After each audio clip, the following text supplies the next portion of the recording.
Hello प्यारे बच्चों, स्वागत है आपका।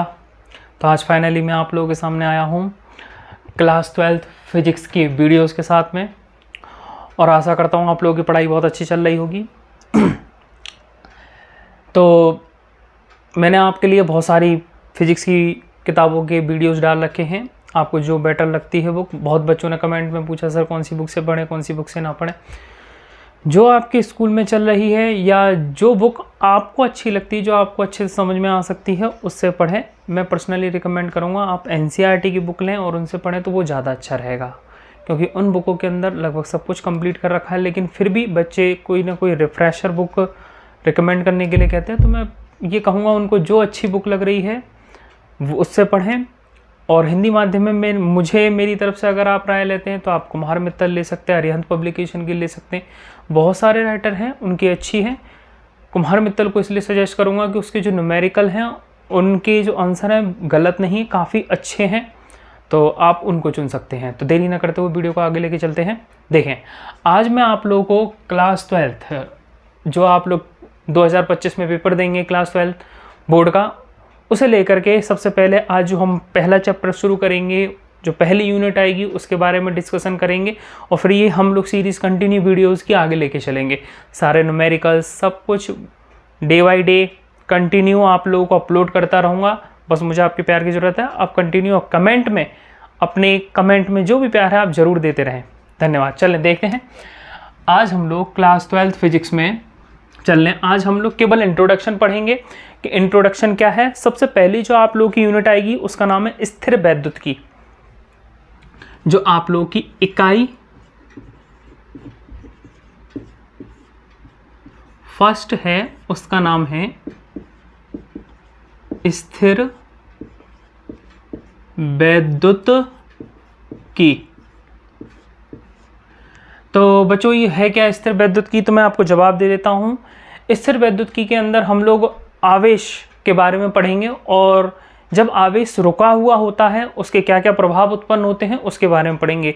जब आप चैप्टर में डिटेल में आएंगे धीरे धीरे करके तो आपको पता पड़ेगा आवेश क्या है और हमें आवेश के बारे में क्या क्या पढ़ना है, वो सब कुछ पता पड़ जाएगा। उससे पहले एक बहुत इंपॉर्टेंट बात, क्योंकि हम लोग क्लास 12th को पढ़ने जा रहे हैं, तो मैंने ये देखा हिंदी बोर्ड के बच्चों में थोड़ी सी कमी है कि वो क्लास 11th पर फोकस नहीं करते हैं, डायरेक्ट क्लास 12th पर आ जाते हैं। तो उनकी कुछ कमियां रह जाती हैं जो क्लास 12th में उनको फिर फेस करनी पड़ती हैं।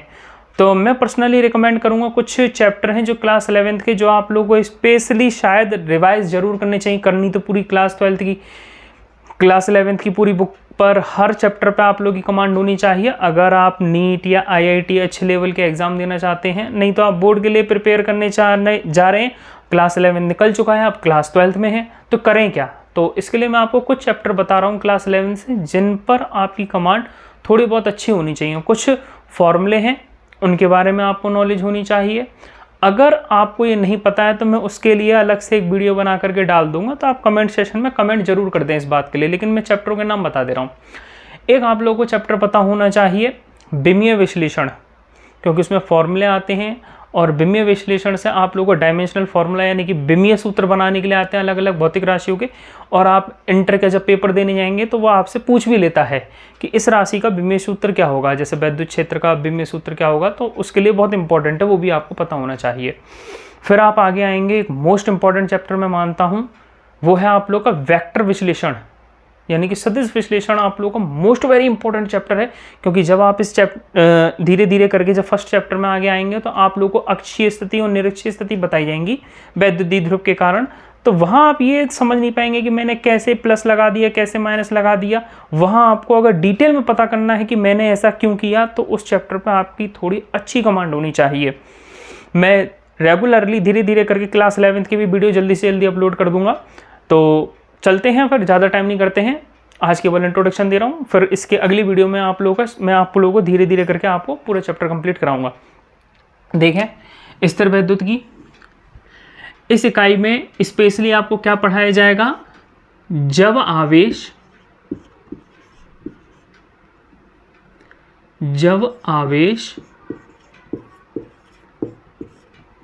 स्थिर अवस्था में हो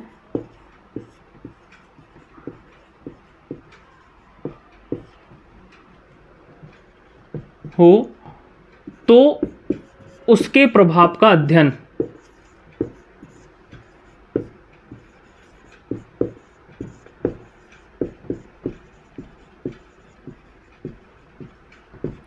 जो आपकी फर्स्ट यूनिट है, इस फर्स्ट यूनिट के अंदर कुछ चैप्टर आते हैं आप लोगों के, वो चैप्टर धीरे धीरे करके आपको पढ़ने हैं, जिसमें से सबसे पहला चैप्टर जो आप लोगों का आएगा उसका नाम है कूलाम का नियम।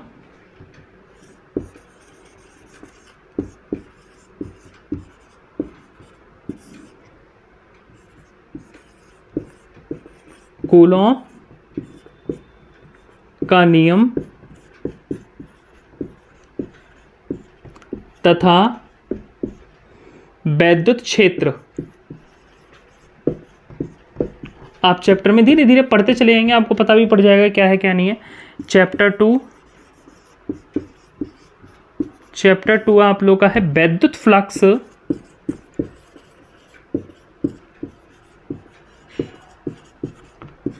तथा गॉस की प्रमेय। गॉस एक साइंटिस्ट हैं जिन्होंने एक स्पेशल थ्योरम दी थी, उसके ऊपर ये चैप्टर बेस्ड है। ये पता पड़ जाएगा आपको क्या है क्या नहीं है जब आप आगे आएंगे। और चैप्टर 3 है आपका वैद्युत विभव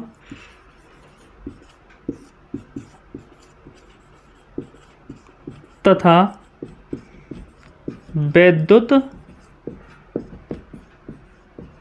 विभवांतर। और चैप्टर 4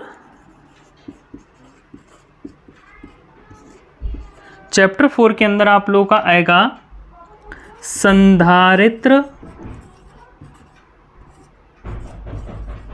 तथा धारिता। तो आप इसका एक स्क्रीनशॉट ले सकते हैं और आपको पता पड़ जाएगा इसके बारे में ये क्या है क्या नहीं है। तो ये इसका एक छोटा सा इंट्रोडक्शन वीडियो है। मैंने आपको बता दी क्या क्या चीज़ें ज़रूरी हैं, क्या क्या चीज़ें ज़रूरी नहीं हैं। इसके बाद मैं आप लोगों को चैप्टर 1 से धीरे धीरे करके आप लोगों को वीडियोस डालता रहूँगा।